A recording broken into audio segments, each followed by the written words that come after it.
It's been a little while, but welcome back to Music Theory from the Ground Up with me, Fake Dr. Lemon. We've talked a lot about a lot of things. It's a very long series, and at this point, my goal is to help you take some of that theory knowledge we learned from the first half of this series and apply it to the guitar. In this lesson, we're going to talk specifically about intervals on guitar. So we learned how to name all the intervals in, I believe it was lesson 4. And now what I'd like to do is show you an exercise that will help you have the technique to play these intervals easily on the instrument, and also it will allow you to hear the intervals better, to recognize them by ear. Here's how the exercise works. We're going to pick an interval, for example, thirds or fourths, sixths, sevenths, fifths, seconds, octaves, ninths. You know, intervals. We're going to pick one. And then we're going to pick a scale. For example, G major, A minor, B minor, C major. You know, major or minor scale for now, but later on you might want to mess with some Lydian, some Mixolydian, some harmonic minor, melodic minor. Pick a scale. Pick an interval. And we're going to go up that scale. And each scale tone, we're going to play the scale tone, and then we're going to play up from that tone to whatever interval we said. So for example, if we were doing thirds, we would play, if we were doing it in the, let's say the G major scale, we'd play a G, and then we'd play up to a third from that, which would be B, and then we play the next note, A, and then up a third from that, C, and then the next note, which is B, and then up a third from that, which is D. So we end up playing our G major scale with these interval leaps in between each note stepwise. So G, B, A, C, B, D, C, E, D, F sharp, E, G, etc. So what I like to do is just play through an example within the G major scale of seconds, thirds, fourths, fifths, sixths, and sevenths, and we'll throw in octaves too. And I'm going to provide you with a nice tab/notation of this exercise so you can follow along and learn it. Seconds!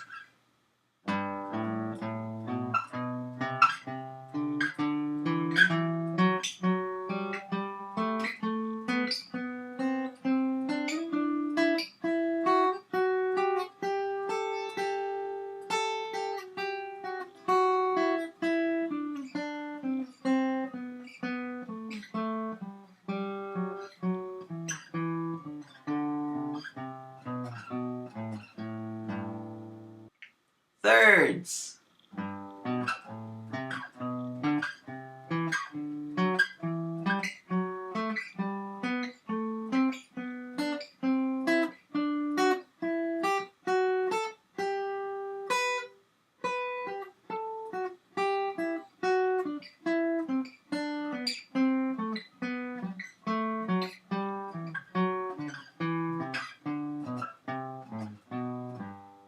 Fourths!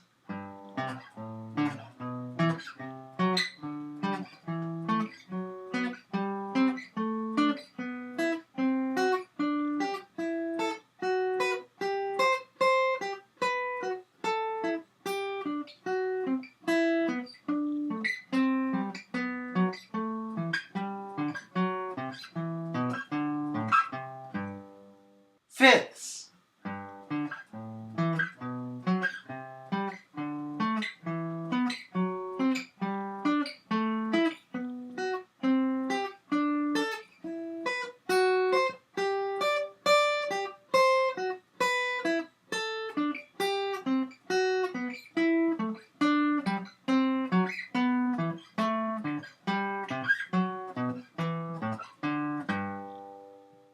Sixths!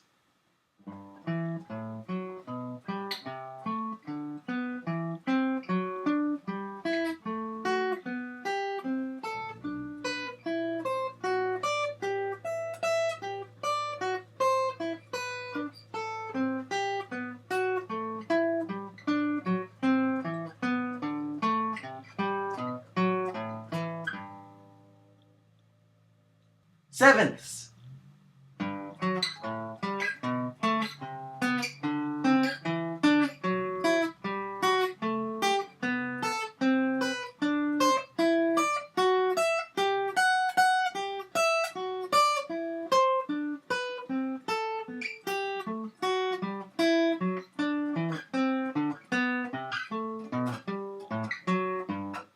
and octaves.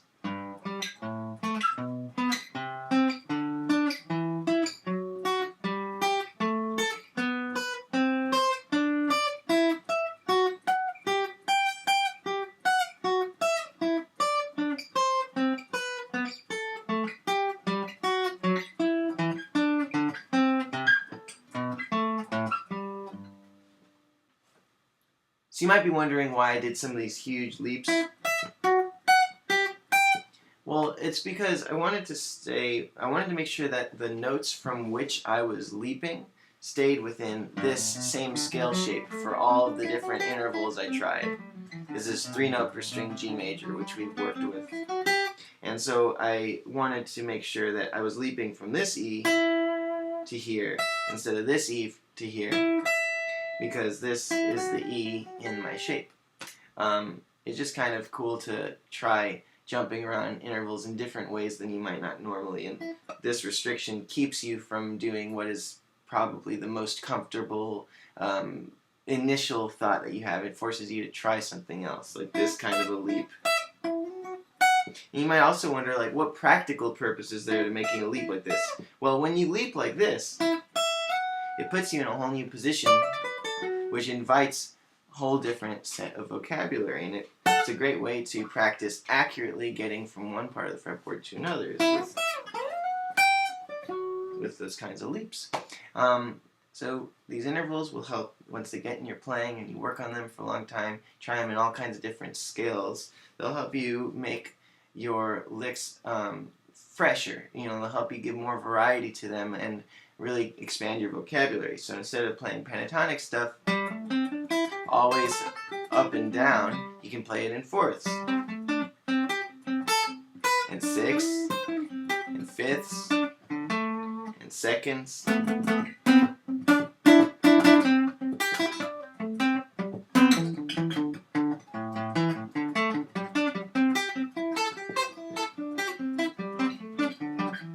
All these different intervallic varieties on what's essentially your pentatonic scale box.